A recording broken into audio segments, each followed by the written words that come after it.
Hello மக்களே, New Zealand தமிழ்ச்சி அன்பு வணக்கங்க. நான் இன்றைக்கி பாருங்கள், போண்டாவுக்கு நான் மாவு பிணைஞ்சி வச்சுருக்கேன். அதை நான் இப்போ போண்டா சுட போகிறேன். இப்போ ஆயில் ஹீட் ஆகிட்டுருக்கு. நல்லா கொஞ்சம் ஹீட் ஆகட்டும், சுட ஆரம்பிக்கலாம்.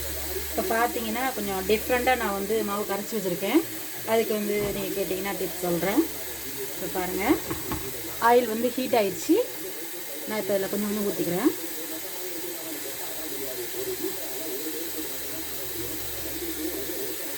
நல்லா டேஸ்டியாக இருக்கும். இப்படி எல்லாத்தையும் ஊற்றிக்கலாம். ஒன்று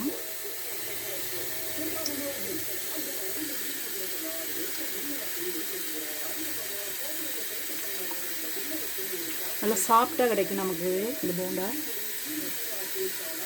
நல்லா ஜீரகம், சின்ன ஜீரகம், அப்புறம் பார்த்திங்கன்னா ஏலக்காய், ஒயிட் சீனி எல்லாம் போட்டு கரைச்சி வச்சுருக்கேன். பச்சரிசி மாவு, மைதா மாவும் ரெண்டையும் மிக்ஸ் பண்ணி கரைச்சி வச்சுருக்கேன்.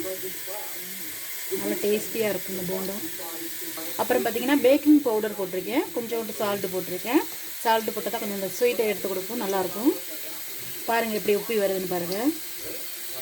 இப்போ பார்த்தீங்கன்னா நான் திருப்பி விட்டுக்கிறேன்.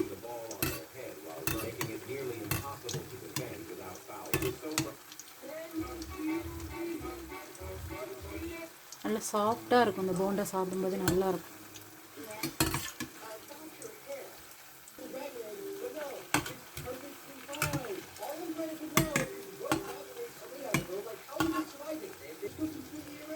சூப்பராக ஒரு சைடு வந்துருச்சு. நல்லா ப்ரௌன் கலரில் நல்லா வேகட்டும். இங்கே பாருங்கள் எவ்வளோ சூப்பராக நமக்கு போண்டா வந்துருச்சு. போண்டா சைஸில் வித்தியாசமான சைஸ் எல்லாம் வந்திருக்கு. நல்லா டேஸ்டியாக இருக்கும். இங்கே பாருங்கள்,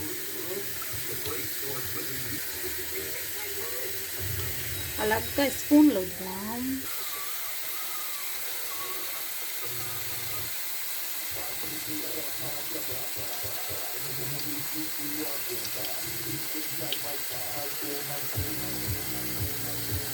எவ்வளோ சாஃப்டாக பாருங்கள், அப்படியே ஊதி வருது பாருங்கள், பபிள்ஸ் மாதிரி வருது. சூப்பராக பாருங்கள், நல்லா பொரிஞ்சு வந்துருக்கு, செம்மையாக இருக்குது. இங்கே பாருங்க, இப்படி நம்ம போண்டாலாம் சுட்டு எடுத்து வச்சுக்கலாம். பாருங்கள் எவ்வளோ சாஃப்டாக வந்துருக்குங்க. இங்கே பாருங்கள், இதெல்லாம் நல்லா வெந்து இவ்வளோ சூப்பராக இருக்கும். இங்கே செம்மையாக இருக்குது, சுடுது. நல்லா சாஃப்டாக இருக்குது பாருங்கள், உள்ள இவ்வளோ சூப்பராக சாஃப்டாக இருக்கும், நல்லாயிருக்கும். இதே மாதிரி நீங்கள் ட்ரை பண்ணுங்கள். இப்போ நம்ம எல்லாத்தையும் இப்படி நம்ம எடுத்துக்கலாம், சுட்டு எடுத்துக்கலாம். எல்லாத்தையும் எண்ணெயிலே பொரித்து எடுத்துக்குவோம்.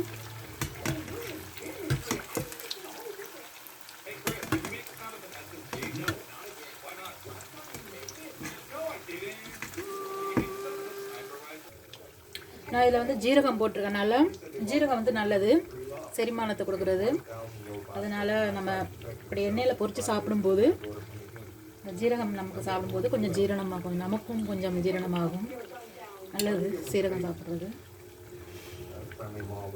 நீங்கள் சாப்பிடும்போது, போண்டா சாப்பிடும்போது ஜீரகம் கிடைக்கும்போது நல்லா டேஸ்ட்டாக இருக்கும், நல்லாயிருக்கும், நல்லா வாசமாகவும் இருக்கும். இப்போ நான் எல்லாத்தையும் பொரித்து எடுத்து வச்சுருக்கேன். பாருங்கள் எவ்வளோ சூப்பராக நல்லா சவுண்ட் இருக்குன்னு. நல்லா சாஃப்டாக இருக்குது.